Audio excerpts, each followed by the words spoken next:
Welcome to Let Me Clear My Throat Sports Talk Show, where we dive deep into all things sports. Brought to you by your neighborhood Gumbies and Jill's Gentlemen's Club. Let's get into it. Good afternoon, everybody, and welcome to this week's episode of Let Me Clear My Throat. First off, I want to thank Danny Ackerman and the fine people here at Ogilvy for having us this afternoon.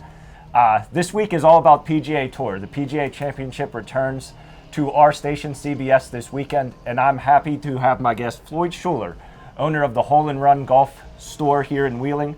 Floyd, thank you. Thank you ever so much for inviting me. Floyd, who put the golf club in your hand when you were a young kid, and how did it all get started? Well, I never played golf until I got out of college because I played basketball and baseball in college. Took up the game my senior year and started to play, and then continued to play and develop my skills, and so I was a late bloomer playing golf. Perfect. We briefly talked about this just a few seconds ago. I have a 6-year-old son. When should you introduce them to the game? Well, you can go whack the golf ball, but not be serious about it. I mean, hand-eye coordination, see if you can get it airborne, and don't put much pressure on him, and teach them how to play basketball, volleyball, football, and all the other sports. Awesome. Yeah. So when did you open the store here in Wheeling, and why? We opened in 1979. Al Blatnick, who was my stepfather, we had talked about it for some time, and I finally said to Al, now let's stop talking about it. Either we're going to stop talking about it or we're going to open up a business, and we opened the business up, and we've done well since that time. Awesome. So what all do you house in your store? Is it for everyday golfers or people who play more regularly? Well, we're primarily a shoe, running shoe, athletic shoe, and golf operation, off-course golf operation. We also do a tremendous amount of club repair. We have fittings every year. We fit people and get it right in terms of buying clubs. So we do multiple things. We have an in-house embroidery operation that is really a lifeline for us. We can't get the work done. We offer screen printing. So we do multiple things within the hole and run. Awesome. So much like any other sport, golf can be a little pricey. For your average amateur, what should they look for when they're buying their products? Well, I'm a firm believer in going somewhere and getting fitted properly. And walk us that through that may not agree with a person's pocketbook, because quite frankly, clubs have gotten high. I believe they're going to get higher with everything that's going on. But we offer, some closeouts, some older brands where we'll still fit you and get you into a good set that fits you. The biggest problem people have is that they buy clubs that don't fit them. Yeah. And they wonder why they're frustrated and can't break 90. So getting fitted is essential. So save up your money until you can buy a good set and get fitted by someone that knows, what they're doing, and take lessons. You mentioned Danny Ackerman. We're fortunate in our community that we have Danny Ackerman, who is a wonderful person and a great teacher of the golf game. Awesome. So you mentioned teacher. It's my understanding that you yourself were a golf coach for a long time. Where did you coach? And there's someone that we might know was one of your former players. Well, I was at California University of Pennsylvania for 31 years. And I went there as a basketball coach, and then took over the golf program and did that for many years, but recruited some very fine golfers. Rocco Midiot I had for 2 years. Eddie Vittmeyer, who has Vittmeyer's Golf Center in Montour. Scott Fry, Ray Silnick are pros over in the Eastern Panhandle. Marty Rinker is the golf coach at Clarion University. He was a former golf pro at Armco before they closed it. So we recruited some very fine players, and as a matter of fact, we hosted the NC2A National Golf Tournament here at Spidell. Awesome. My last year of coaching. Awesome. So what would kids that are trying to take up the game, what should they work on regularly to get to that level? short game. Okay. Learn how to hit clubs different lengths or different distances. In fact, my golfers hated not playing when I forced them that we're going to hit wedges. We're going to hit them at 10, 30, 50, 70. So you know your yardage is alternate days. We go 20, 40, 60, 80 because those are your scoring clubs. Yeah. And if you look at a golf pro's bag, he's carrying 4 or 5 wedges because those are his scoring clubs, and decrease the loft on the others. And now they're starting to carry hybrids, and then you work on other aspects of your game. Distance control, you have to know distance control. Where we live, one thing that always frustrates me is our terrain. Nothing is ever flat. How does that affect one when they're playing?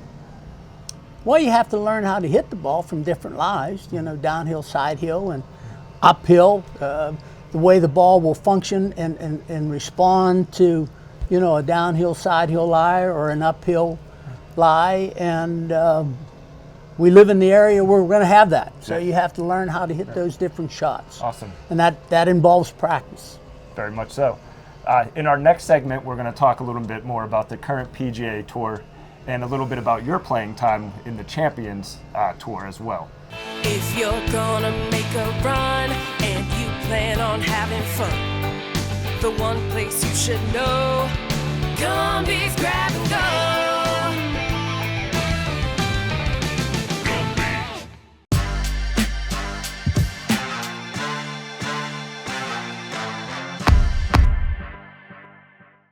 Okay, Floyd, so you happened to do something that a lot of us dream. You played in the 1994 U.S. Senior Open.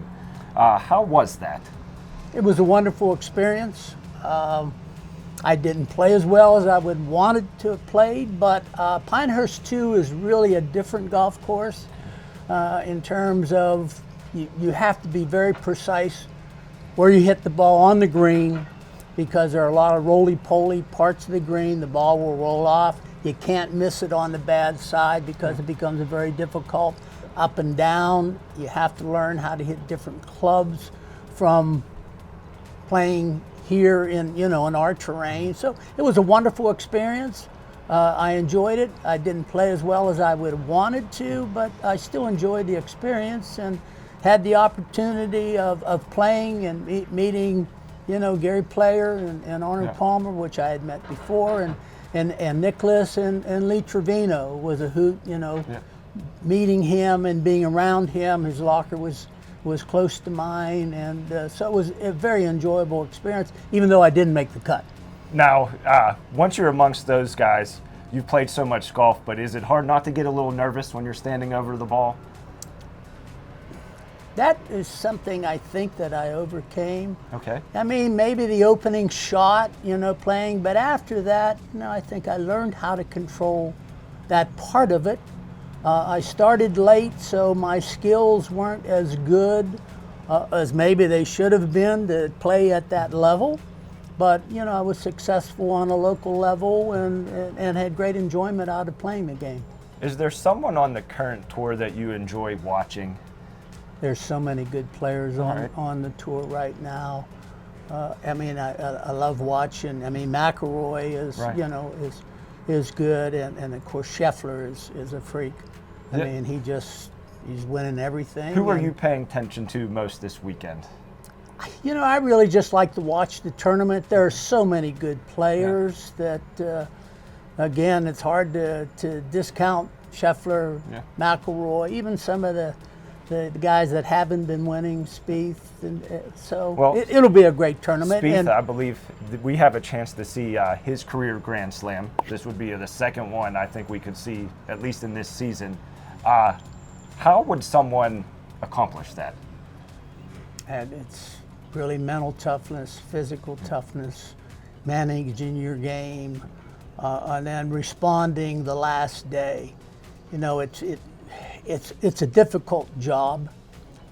You have to play 4 days and pay days on the last day. Yeah.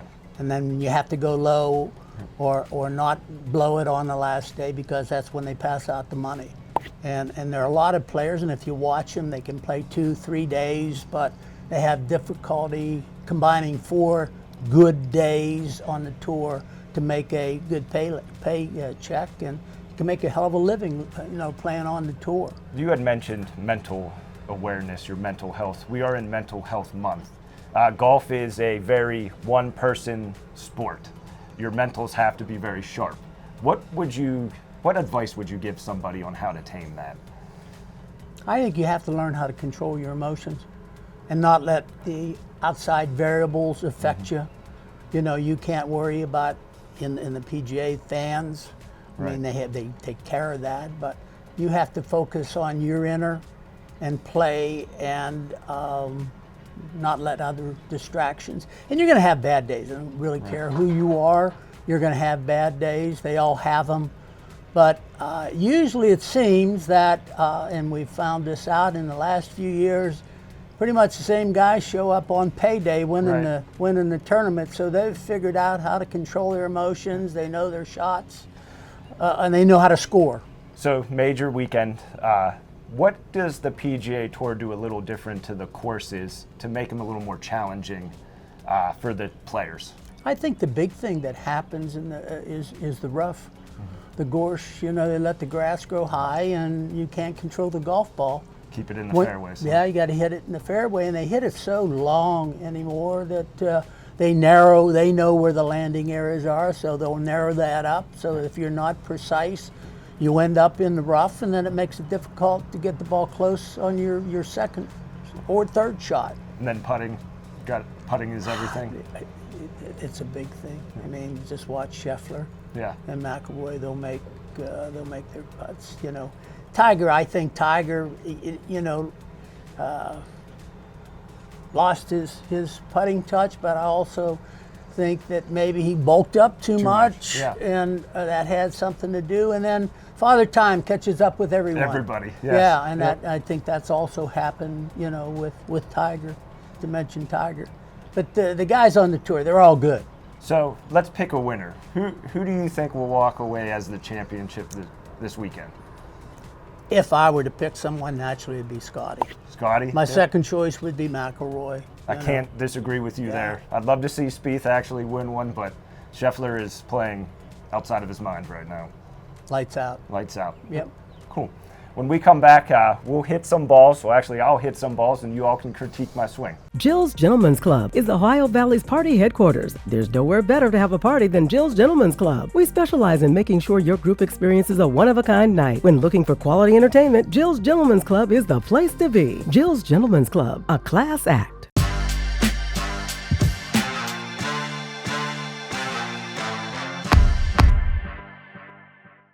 All right, Floyd, before we get into the plays of the week, how do you pack the perfect golf bag? Well, in terms of clubs, it would be my opinion that for the average player, you should be starting at 6 or 7 iron, down through pitch, approach, and sand wedge, with a couple, 2 or 3 hybrids, a driver, 3-wood or driver, 5-wood. Awesome. Now, personally, I think I should play the most expensive golf ball, but how do you judge your skill level towards what ball you should play? I think you have to hit a lot of golf balls to determine what functions best for you, and I think your level of ability and your feel, and then learning yardages with a different kind of golf balls, whether it's a 90 compression, 100 compression, a soft golf ball. You have to learn, distance control, what ball works best for you. So just because I buy the most expensive one doesn't mean I'll make lower scores? Doesn't mean it's going to work for you. Yeah.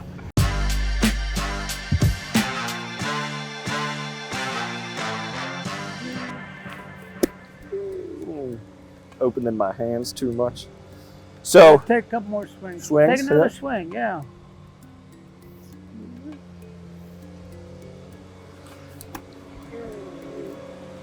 Too short.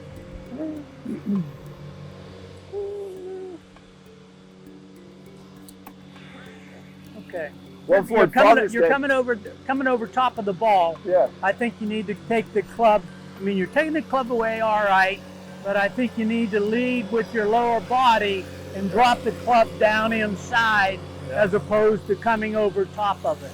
So here. Yeah, get moving and drop the club down inside.